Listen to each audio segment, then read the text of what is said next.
Hey friends, welcome to the very first ever Ember Instagram Live. We're going to be interviewing Casey Clark, uh, who is an amazing dude. Waiting for him to come on. We just showed his pieces on our Instagram wall. So after the interview, feel free to check those out as well as follow his link. Um, Looks like he is ready. Heads up, this is my first time to do Facebook Live, so if it all goes away, it's because I did something.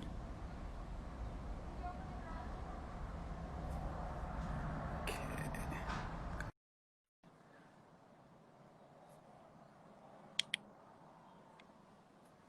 And waiting.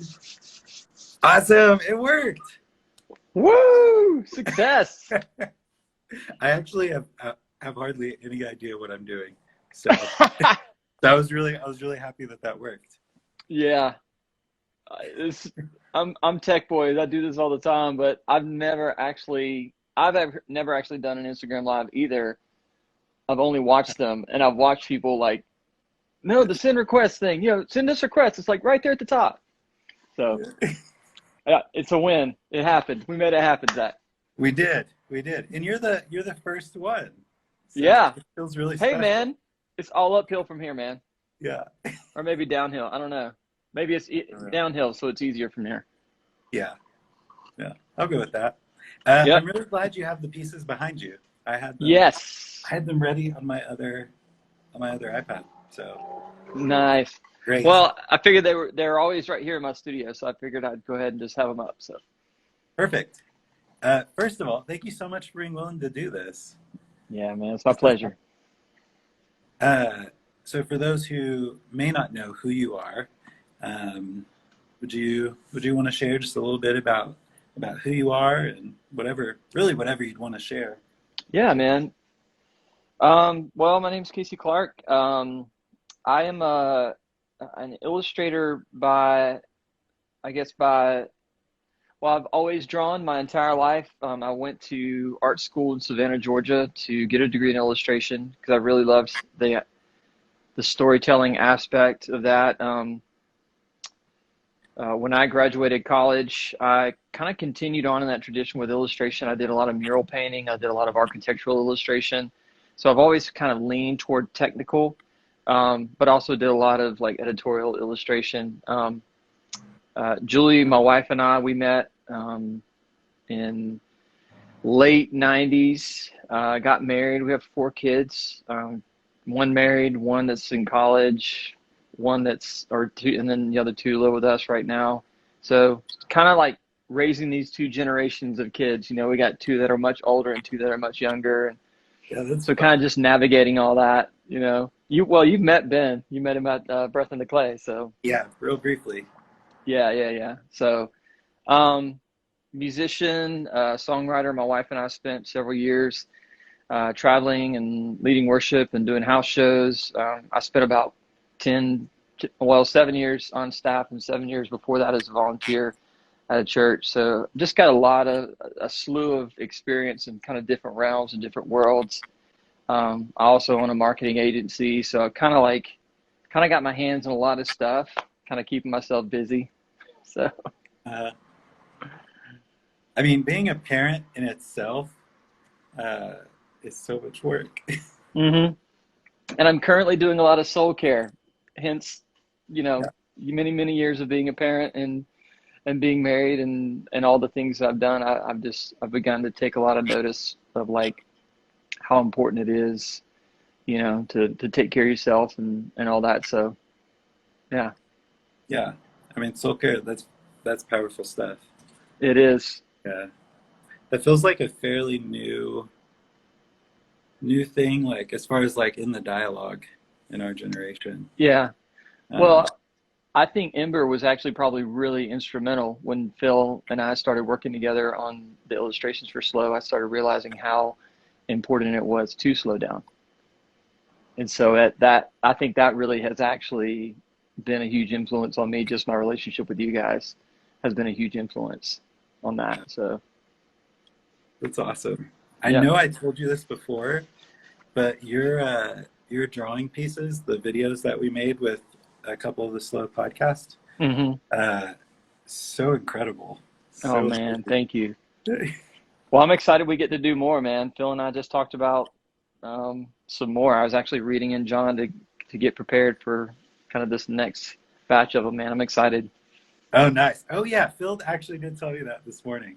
Yeah. Yeah, Super. it's gonna be great, man. These are gonna be fun. My next question Yeah. is, this is a very big question, Yeah. and I'm sure it changes season by season to some degree. Hmm. So I guess it would be directed towards, in this present moment, what do Hmm. you feel the most passionate about? If you're able to articulate like one thing, uh, what would you feel like Um, a big thing right now? I would say leading up to this present moment, it has been the idea of uh, so my company is called Legacy Creative Agency, or the collective is called Legacy Creative.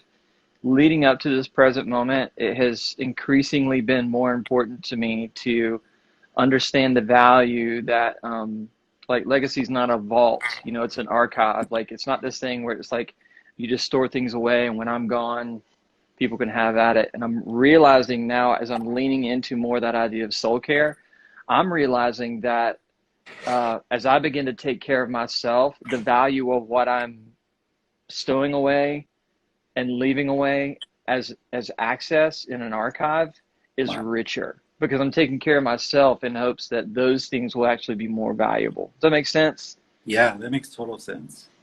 So I think before it was like I have to do this stuff, I have to leave something behind. I want to do something that's powerful. I want to say things that are powerful and impactful, I guess is a better way to put that. But now I'm realizing that like that's all striving. Like a big huge verse Mhm. for me has always been Hebrews 4:11. Like make every effort to enter into my rest, not make every effort to make yourself look better, to build more, to do more.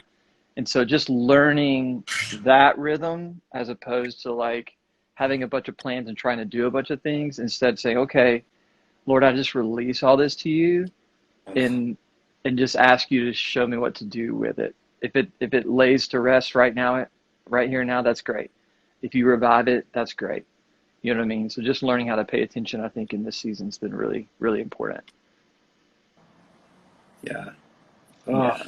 that's so like, oh my gosh, that's so powerful. That Oh it man.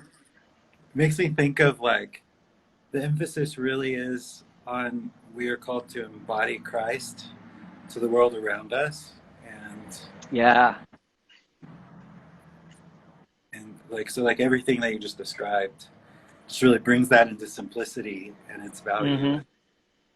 Yeah. Um, Yeah. I've really that phrase creativity is as inheritance. Creativity is an inheritance, not a skill set, has really been weighing on me a lot lately. That um, wow. and we can talk more about that towards the end, but I really think that has really influenced a lot of where I'm at, like a lot of what I'm thinking about, a lot of what I'm focusing on right now. Um, even the fact, I mean, I don't feel like I'm focusing a lot on artwork right now. I feel like I'm focusing on just taking care of me, taking care of my family, making sure that we're healthy. I mean, obviously right now with COVID, I mean, it's kind of like it's a big deal to make sure that everybody's good, like, Yeah.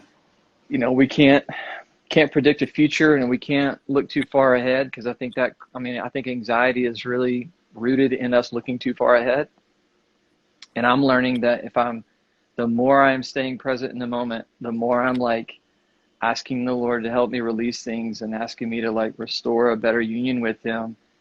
Even more so, like practical ways that I'm doing that is me and my son are going fishing like quite a bit. Like we'll just go out to a creek and go fishing, and it's just time for me and him to spend together. We're not trying to do anything other than just put a line in the water and just be, you know. Like for me, that's a really practical way that's working out. And then artwork and all those other things that sometimes feel like pressure to me become more restorative, and kind of beyond that they actually become more restorative because I feel like they're coming from a place of rest, not a place of striving. Yeah. you know So it kind of feels like it comes from like a just an overflow of what you're already experiencing rather than trying to conjure up something for the sake of Yeah. Yeah. I mean, a lot of the work that I've been doing recently, I don't do it unless if it's not knocking at my door, I don't do it. I guess that's the best way to put it. I'm not seeking out opportunities to draw. I mean, I am trying to draw and there's something about keeping your craft and your skill set up, but I'm not trying to make something, you Hmm. know. So, I love that. Love that. I'm excited to hear more about that in yeah. the later questions. Uh, Yeah. what was that phrase again before I go on to the next question? There's a Uh phrase that you said of like creativity is. creativity is an inheritance, not a skill set. Oh, I love that. I love that. Yeah. Um, so we'll put a pause on that one. Yeah. But I do want to Yeah. hear you unpack more. Yeah. Yeah. And so my next question is, uh, Hmm. on your pieces, which are Yeah. right behind you. So the theme of the quarterly this year, or this in this quarter of the year, Yeah. is without fear of man, without fear of death. Yeah. So would you be able to kind of highlight your pieces Yeah. and explain a little bit of how those pieces express that theme? Yeah. So this one, Ode to Billy is my grandmother was like this 4'4" woman, like little firecracker of a woman, amazing. She was the last of my grandparents that we lost, and all of my grandparents were all lost to some form of Alzheimer's or dementia, Mhm. something to that degree. And I was never around for any of my grandparents when they passed. So I was not around. I was not present in any of that. Fast forward a couple decades, a year ago, Julie's dad passed. Complications from from Parkinson's, but it was dementia. And I watched that in a very close and present and hands-on way. And when I submitted this piece for the Breath in the Clay a couple of years ago, I literally was not thinking about any of that. Um, but as I was preparing it and getting it submitted, it all just like rushed to me. It's like this is Mhm. a year ago, like right after Julie's dad died. It just rushed on me. I'm like, oh my gosh, this piece is me expressing that sort of latent fear of like all of the all the people in my family, passed with these complications of Alzheimer and Julie's dad, and so I began taking on all this thing, like this fear of dying through something that, as I watched it, was like so horrible to watch. Just to Mhm. watch someone sort of disintegrate. Um, so that really just weighed on me, kind of during the process of finalizing the piece, and actually this part of the piece was the only thing that was complete, and I was trying to find a way to mount it. And when I actually finished the piece, secured it to a piece of canvas, I actually stitched it to the canvas. And as I began processing this idea of like watching someone sort of disintegrate, like watching their memories sort of go away, and even just recollections. I mean, if you've ever experienced anyone with Alzheimer or dementia, it's a really frustrating scenario. It's really a heartbreaking scenario. Um, but there were some really holy moments too. Julie would often describe spending time with her dad, and he would just call out "Mama." He would call out, or he called her mother, and he would call out "Mother," and then he would like recount a memory, or he'd be like, Mhm. "We're gonna go down and we're gonna go down and open the gate." Like he would just begin, like he was going way, way, way, way back, and yet in the present he was sort of disintegrating. And so, these stitches just begin to get further and further apart until they're very, very haphazard. And dingy and dusty down here. They're very like bright and clean, and up here they're sort of dingy and dusty. And so I just began to like emote what I was feeling in the piece, you know, and even just the idea of like sticking it through the canvas and stitching it like was a way for me to sort of work out that process as I was thinking through it. And so that one I think was really indicative of, you know, the fear of death and just the fear of like just the imminence of death, but also like the way that I was watching people close to me pass away. It was really, really affected me. And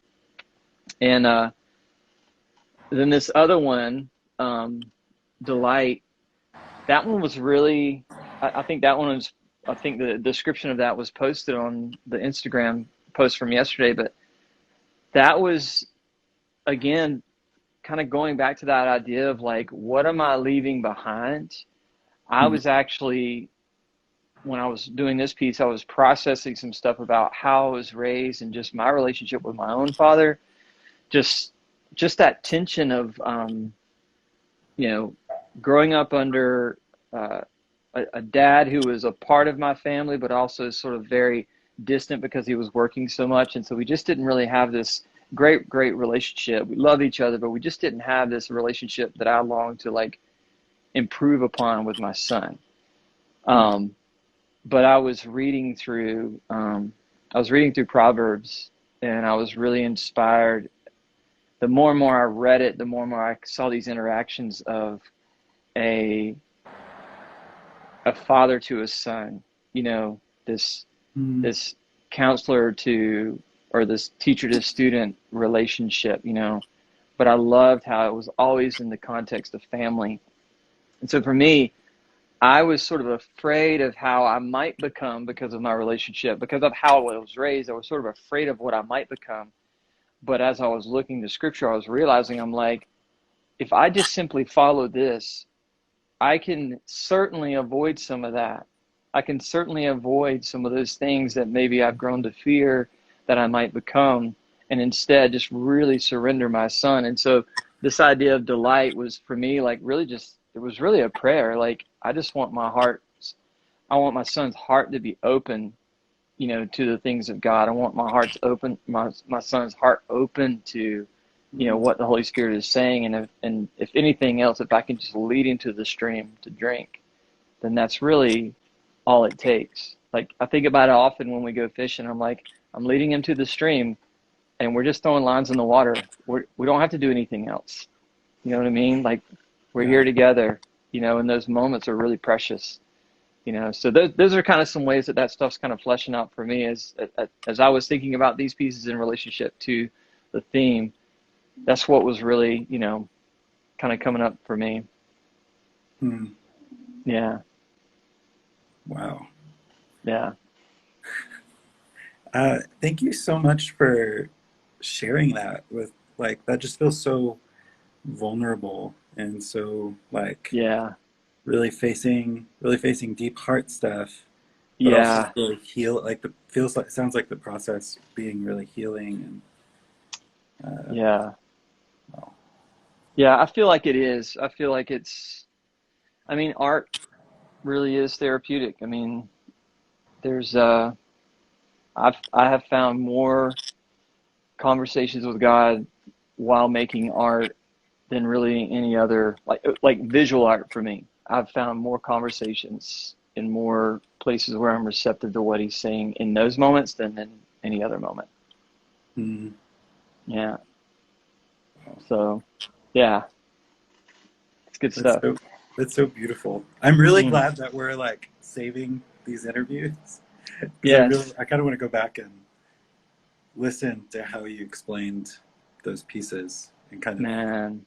look at them and just kind of reflect on the journey that you're expressing. Yeah. That feels so like so relatable in so many ways, even if it's not a specific area.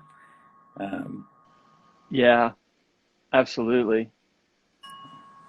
uh, you kind of already touched on this, but um, uh, but if you have any more to say on this, that would be awesome. Uh, so in your perspective and in your experience, how do you Hmm. feel like creativity relates with spirituality? Um,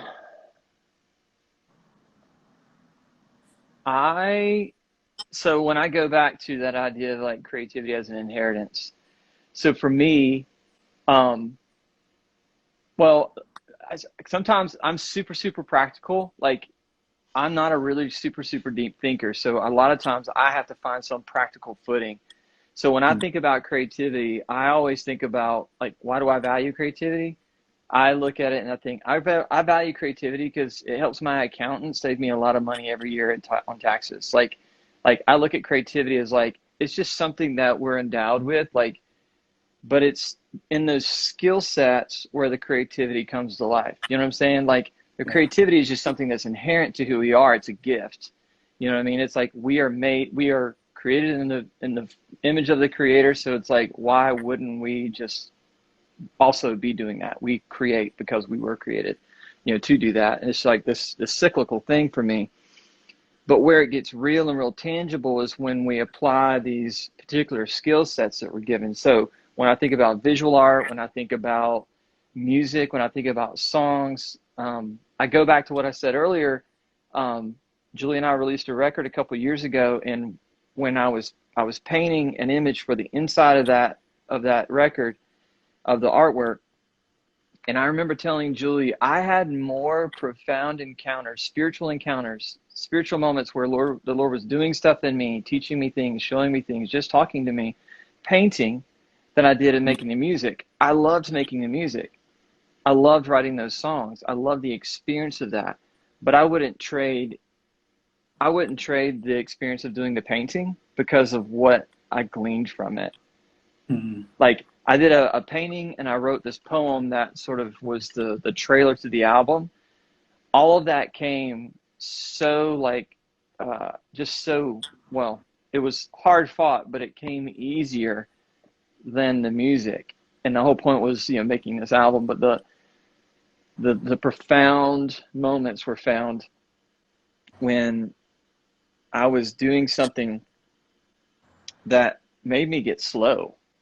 Like I feel like a lot of times we think spiritual experiences are like that. We have an encounter and we're changed, but they're yeah. processes, right? So I think the idea of, for me, creativity and spirituality sometimes is like, for me, I'm finding now, as I'm starting to slow down more, I'm finding that that process is making me more aware of the moments. When I'm creating something, when I'm making something, when I'm trying to, even just relationally, when I'm trying to like Going. kind of think through some things. Sorry, my my time limit came up while I was talking. I'm like, That, screen time, like, shut me down. Um, yeah, so I think for me, like, and I'm kind of a big both and person. So when I think about creativity, um, what is the role of creativity and spirituality? Um, I kind of have to look at both sides. I have to think about, well, creativity has a very practical application, and creativity has this very intangible, uh, slow, process-oriented side of things too. That's expressed a lot of times in visual art, spoken art, songs, it's stuff that's maybe in the more oral tradition or dance or acting, things like that. You have to slow down. Like I remember when we watched Hamilton for the very first time. I mean, I guess it's been out for 5 or 6 years. We sat down and watched it with Corey and Christy Fry up in Maryland, and uh-huh. I remember thinking, I'm going to commit 2.5, 3 hours and watch this. And I remember in slowing down, like at first it was really hard to capture, but I had to sort of slow down. And all of a sudden, I really began feeling some really deep things in my heart and in my spirit about it.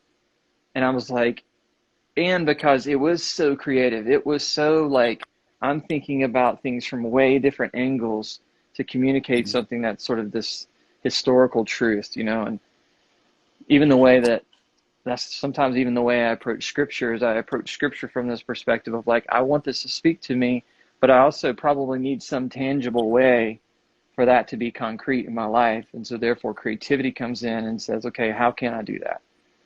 How Wow. can I, like, I find myself doing a lot of sketches. I found myself in the book of Proverbs for about 6 months straight. Just every month I would just start over. I would, if it was 28 days, I'd go through Proverbs 28 and then I'd start over. And I just kept doing that and doing that and doing that. And it became this ritual of reading and asking the Lord to show me something, or, how can I express this visually? And so I had this little Mm. sketchbook. It's honestly, man, it's where a lot of the slow illustrations come from. It's interesting how some of them come from Proverbs, but then they'll equate to like scripture from John, you Yeah. know, which is awesome to me, because for me, that just encourages me that the Lord is, that whole narrative is full of his wisdom, and how he can Mm. weave it all together. Yeah. Yeah. That actually is a really beautiful picture of like how it really is. Everything is so multidimensional, multifaceted, but it's all a part of the same diamond. And Yeah. it's all interconnected, and Yeah. there's like endless angles and intricacies. Mm-hmm. And oh my gosh, that's beautiful. Yeah. I love that. I love that. Uh, something I really love about what you're saying, um, that just kind of makes me think of, is just how, like, something I love about art is it does the very thing that you described, especially whenever you were watching Hamilton, is it draws you it draws you out to experience God within.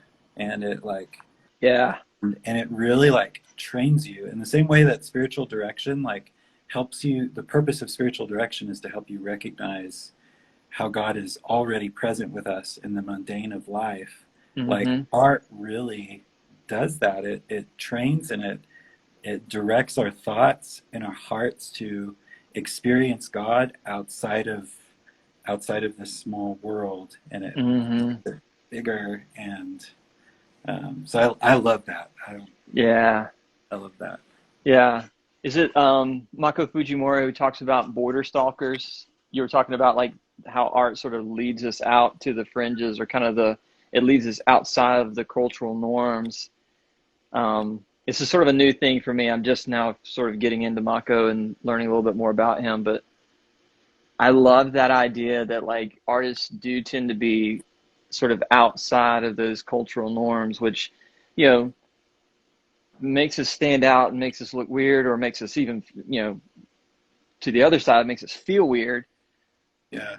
But I love the fact that like we were wired that way to notice and to see. And how Vesper said this so much recently, that artists truly are prophetic in that they see, and they are aware, and um, they see things and they're aware of things, and we're bringing them to attention, to our, maybe our small cultures or culture at large, but like we're bringing those things to attention, um, and hopefully in a beautiful way, hopefully not in a Yeah. disruptive way, but I think in trying to find ways to show beauty as a way to, like, beauty, sort of this pathway to God, you know, like bringing attention to things in a beautiful way that also allows people to see God in those places. Hmm. Yeah. That's beautiful. That's Yeah. I could hear you talk for very extended periods of time about Oh everything that man. you're saying. Well, talking in front of people scares me to death. Me too. Oh man. So this is good. We're not talking in front of people. We We're just are. talking to each It's just other. yeah, it's just you and me, and Yeah. Whoever else wants to join along. yeah. That's great. The last bit that you just said that actually kind of leads into the next question. Yeah. I don't know if you would have if there's more that you would want to articulate with that Hmm. question directly. Um, but how would you say that creativity impacts the world around us? Um, well, I was thinking about that when I was kind of reviewing these. I was thinking about this, like, so, like, I love technology, like, I love gadgets and stuff like that. Um, I was thinking about how, like, going back again to like the idea of creativity, like it's this thing that's innate in all of us. You know, sometimes we have to tap into it. Sometimes um, if someone says they're not creative, I'm like, we need to take you back to the beginning and show you that we were all like, this is sort of an endowment to all of us. Um, but when I think about like creativity, the creativity it takes for technological advancements to occur and to happen, like those are on these levels of like healthcare and just everything. I look at every field imaginable and think, man, somehow someone was tapping into a creative idea and notion in the area of science or in the area of economy or the area of technology or whatever, like that these advancements are happening. And like those advancements, in essence, are intended to be good for those who receive them, right? Like I think about that stuff, um, and I think, the uh, the obvious things aside, like is there money grabbing involved, stuff like that. I take those things, I set those aside because I'm like, that's where like our humanity and our flesh can kind of get in the way. Like that's when like Yeah. our natural gets in the way of like maybe God's trying to do something, or maybe it's just the fact that like we're just really leveraging these gifts, for the advancement. My point is that when I think about that, I think about, okay, so if we as humans and can like sort of remove any sort of spiritual connotation to our actions and say, I can take this thing and this idea and this thing that really charges me and invest it into something, and it's still good for people. How much more when we say, okay, I'm going to now connect that to like what's God's best for people. Like if I take that to heart and then I leverage that towards, an outcome or a process that leads to something that's good for people, like that. For me, that's the thing that I think about, which is probably honestly why I'm bent a little bit more these days towards like soul care and like helping artists become whole, like whole people. Like let's work through some stuff and let's talk through some things. Like your art's gonna come, like the things you're gonna make and the ideas that are gonna be birthed from that healthy place are better. I think at Breath in the Clay, I remember on the Saturday morning we were talking about building creative community, and someone mentioned the idea that an artist who feels safe will create their truest art.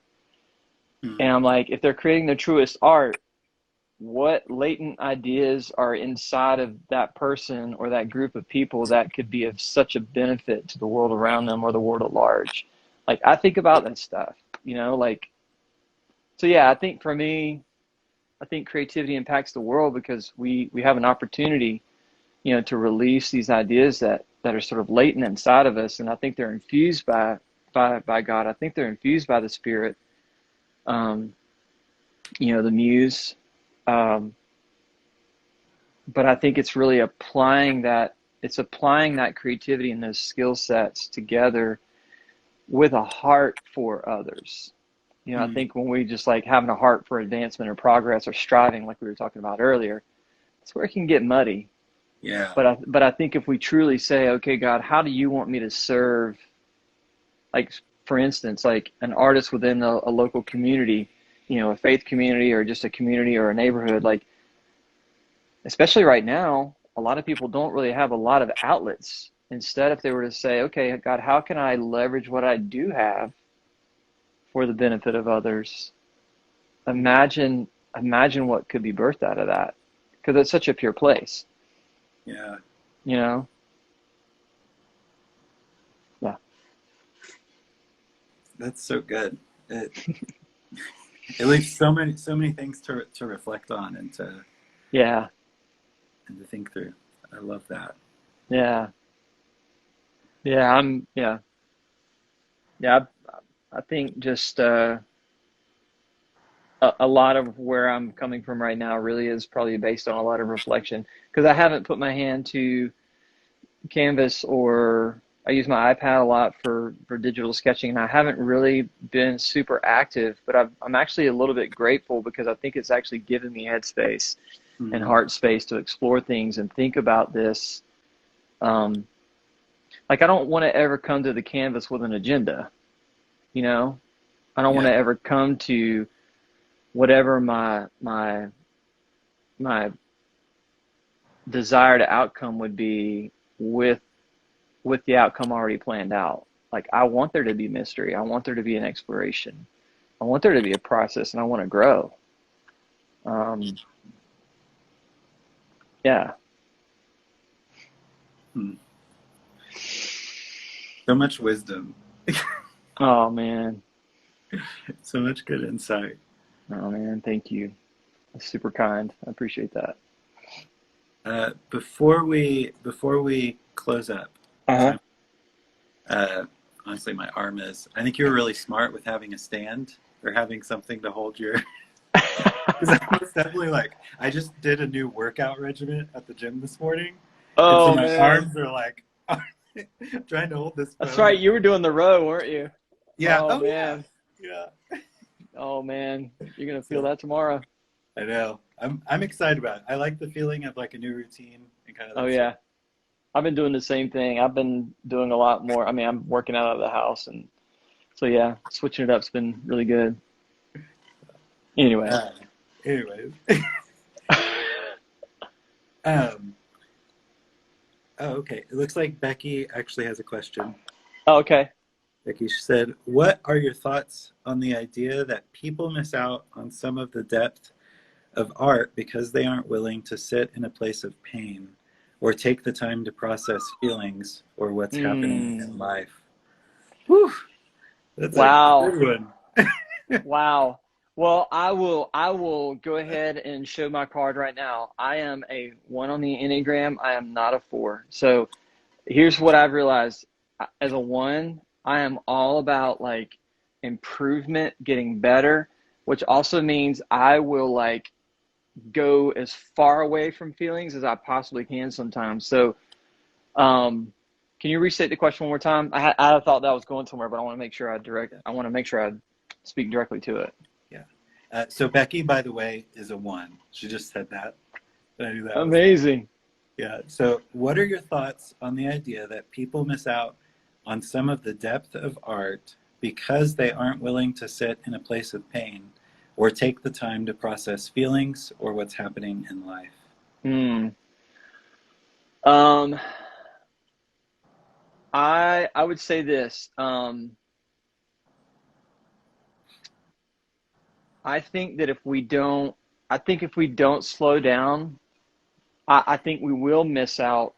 I mean, I'll just be really direct. I think if we don't slow down, we're gonna absolutely 100% miss out on the depth of what's available to us. Um, I, I'm still, like I said before, I'm still wrestling with the idea of how much can I actually take, which is probably why I'm spending a lot of time doing soul care right now because I've probably kept a lot in or put a lot on shelves, and now the shelves are buckling, um, which helps, which speaks to a really, I think, important place for me, not just in my capacity to do art, but also to receive art, but also just in life to like experience the beauty of what's happening around me, like to experience the beauty of my kids and my wife and my friends and their relationships. If I'm always constantly like got blinders on in my heart to things, if I'm like not willing to experience the full depth, I think we, as an artist, I think we actually miss out on what could actually come out of us because of that process. Now, as a 1, obviously, there's a lot of achievement tied up in that. So, like, I'm like, yeah, I want to, like, now I'm thinking, I want to experience that stuff as much as I can take it and as to the degree that God wants me to, or the rhythm and cadence that God wants to walk me through that stuff, Mm, both to be healthy like so that I can really see clearly, but also because going back to what I was saying earlier, I want what's coming out of me to be true. I want it to be the best representation of me. But I also don't want to discredit someone else because I don't want to take time to slow down. I don't want to discredit someone else who's taking time to slow down and produce something that's beautiful. that maybe could say something to me, part of my process, part of my journey. I feel like I sort of answered that. I may have, I hope I didn't get too far off on a tangent, but I was just trying to kind It of get was my head great. wrapped around it. Yeah, I I love that. That was that was a really on point question. Yeah, it was. And I like while you were talking, it continued to make me think of the pieces behind you Hmm. of just kind of that was the process of those pieces. Like those are Hmm. like that's an expression of you sitting in that and Hmm. oh, Yeah. so Yeah, I good. think slowing down is really, really important. Um, I think if anything, the last 3 or 4 months have shown a lot of us that it's really not only, well, sometimes we need to be forced to be slowed down, and I've had many experiences in my life where I've been forced to slow down, and it's never fun when you're Yeah, when you're told to sit still. It's never fun, but when you choose to sit still, you're still choosing to experience some form of pain, some sort of process or stretching. So, but it's important. yeah. It definitely causes me to think about I remember the day that this hit me. In Psalm 23, how it says he makes me to lie down in green pastures. It's like Yes. there really are those moments where it's like Yes. everything within us doesn't want to like we don't want to rest in the realities of life and to experience Yes. certain things and the Lord in his goodness, he'll do whatever it takes to make us come to a place of rest that we can grow and heal and be nourished. Yeah. At some point, it's no longer a suggestion, it's a mandate. Yeah. It's like, you need to slow down or you're going to implode. Yeah. Yeah. Yeah. I think that I could probably sum up my season with that statement, that like, I feel like in some ways I'm being made to um, lay back and enjoy what is, you know, in my grasp. Like what do I have tangible control, or what's near to me? Um, Stop thinking 20 years down the road and just think about now, because there's tons of beauty in that. That's good. Yeah. Is there anything else before we close? Is there anything else that you'd want to share that you'd want to? Um, no, man. I just, I would say that I'm just super appreciative of you and Phil. I mean, you guys have been, I've gotten close with Phil over the last year, and you and I, we had a chance to connect at Breath in the Clay, and it's so good to put a face to the voice of the slow podcast, like this soothing, like gentle spirit, and then to meet you, it's just like, wow, you fully embody that. But just slow podcasts in general, and just our relationship and our partnership has really been helpful to me. I mean, it forced me out of a hibernation creatively, like artistically, but it has forced me into this spiritual hibernation, which has been so good for me. So it's just been this really good, I love how it's just been a really good symbiotic relationship. So I just really highly recommend, you know, for folks to just really pay attention to what you guys are doing. Because I feel like you guys are really onto something, and especially just making room for people who are creative and, artistic by nature. Like I feel like this is such a beautiful marriage of two Mm. practices that are inherently slow.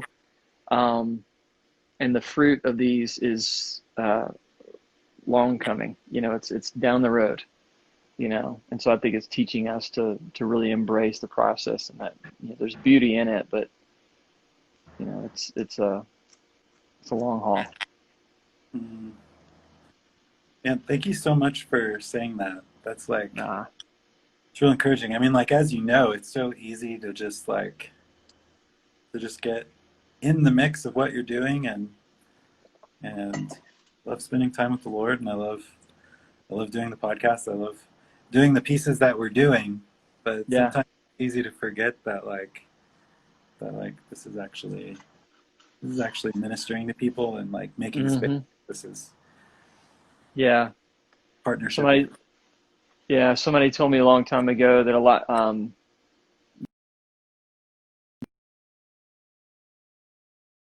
to those trees. You know what I mean? So I think there's something.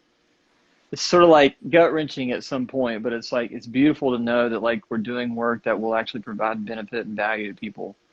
You know, like Yeah.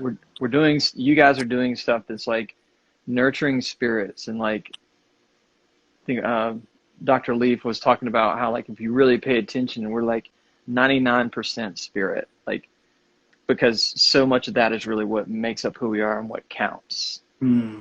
You know, No. so like why not pay that much attention to that space, you know? And oftentimes we can. I mean, oftentimes we have to really cram in that time to do that, but you know, you guys are showing that, you know, a 15-minute pause can really make a difference, you Hmm. know, can really center your relationship and let you know that like as I go into my day, God's with me. He's present. And what a great reminder, you know, because life is going to happen. Yeah. So, Well, that's so yeah. good. My battery level is at 10%. I just got a Yeah. message, like my screen probably froze. Yeah. Got a message. So should probably cut this. But before we part, first of all, I want to say thank you for sharing. Thank you for submitting your pieces, and thank you for all your kind, encouraging words.